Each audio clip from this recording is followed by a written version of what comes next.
Hello everyone, good morning. ভালে আপোনালোকৰ মোৰ খবৰো ভালে বাৰু।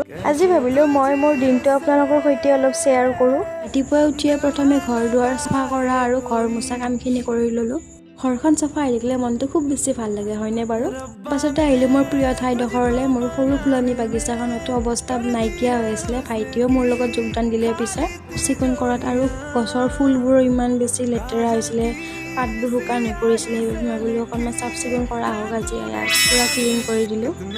তাৰপাছতে আমাৰ ঘৰত নামত আলহী এটা আহি পালে। আলহীটোক পিছে খুব ধুনীয়াকৈ সম্বৰ্ধনা জনালে ভাইটিয়ে। দেখিছে নহয় ইমান ধুনীয়াডাল লাঠিৰে তাক ভিতৰলৈ মাতিলে, সি বেচেৰা গুচিয়ে গ'ল। Bye bye Tata good bye Gaya. আৰু ইফালে আজি ৰাতিপুৱাৰ পৰা মোৰ চুটনে পোৱা নাই, মই দেউতাক আকৌ ইয়াক কালাৰ কৰি দিলোঁ।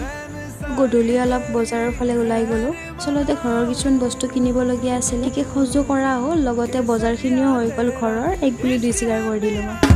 আৰু বজাৰৰ পৰা আহি পাই দেখিলোঁ যে ঘৰত পূৰা গোটেইবোৰ চব্জি কাটাত ব্যস্ত। ইফালে বায়ে মাছ ফ্ৰাই কৰি আছিলে আৰু হঠাতে এটা খানাৰ প্লেনিং কৰিলে আৰু লগালগ কি আৰু কথামতে কাম সেয়া বুঢ়া একদম যোগাৰ চলি আছে। ইফালে ল'ৰাটোক আমি শান্তিত শুব নিদিলোঁ। 12:30 মানৰ ক্লিপছ সেইখিনি তাক উঠাই দিলোঁ। সি পূৰা খিলখিলাই হাঁহিব ধৰিছে বাৰু আজিলৈ বাই গাইছ।